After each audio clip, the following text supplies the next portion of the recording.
নির্বাচনের নামে একটা প্রহসন শুরু করেছে। বাড়িতে বাড়িতে যে সংখ্যালঘুদের উপর চাপ দিচ্ছে, ভোটারদের চাপ দিচ্ছে কি ভোট কেন্দ্রে যে তাদের মন মতো জায়গায় সিলভারে ভোট দিতে হবে। এটা কি ফেয়ার ইলেকশন হচ্ছে? অবাধ নিরপেক্ষ সুষ্ঠু ইলেকশন হচ্ছে? আমাদের ইলেকশন নাকি কোনোটাই ভালো হয় নাই। তে কি ভালো ইলেকশন করবে তার নমুনা তো এখনই পাওয়া যাচ্ছে। ইলেকশন হবে অস্ত্র, লাঠি আর অর্থের জোরে। আওয়ামী লীগের ইলেকশন তো সেভাবে করা হয়নি। যে ইলেকশন নিয়ে যত কথা বলছে একটাও তো বের করতে পারেনি যে কি করেছে। বলে হ্যাঁ দিনের ভোট কি রাতে করেছে।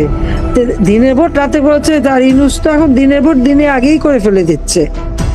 কাউকে পড়া করছে না, কিছুই পড়া করছে না। এটাই তো বাস্তব। ইউনূসের কোনো অধিকার নেই বাংলাদেশ আওয়ামী লীগকে সে মানে ব্যান করতে পারে, এটা নিষিদ্ধ করবার কোনো অধিকার তার নাই।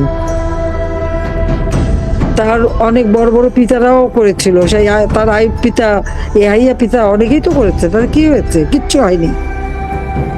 তারপরে জিয়া পিতা সবাই করেছিল। আওয়ামী লীগ আওয়ামী লীগই, আওয়ামী লীগ আছে, আওয়ামী লীগ থাকবে, আওয়ামী লীগ আবার আসবে, বাংলাদেশকে আবার উন্নত করবে। এই শক্তি নিয়ে সবাইকে দাঁড়াতে হবে। আর যেখানে আওয়ামী লীগ ইলেকশন করবে না, সেটা আবার কিসের ভোট? কিসের নৌকাও নাই, ভোটও নাই। আওয়ামী লীগ না থাকলে কিসের ইলেকশন? এ গাছের ছাল ও গাছের বাকল দিয়ে পার্টি বানিয়েছে, আর তাই দিয়ে ইলেকশন করবে। তারা সারা জীবন মানুষের অধিকার কেড়ে নিয়েছে। এর প্রতিকার হবে, আর এই শক্ত হয়ে আপনাদের থাকতে হবে। ইনশাল্লাহ জনতার জয় হবেই হবে।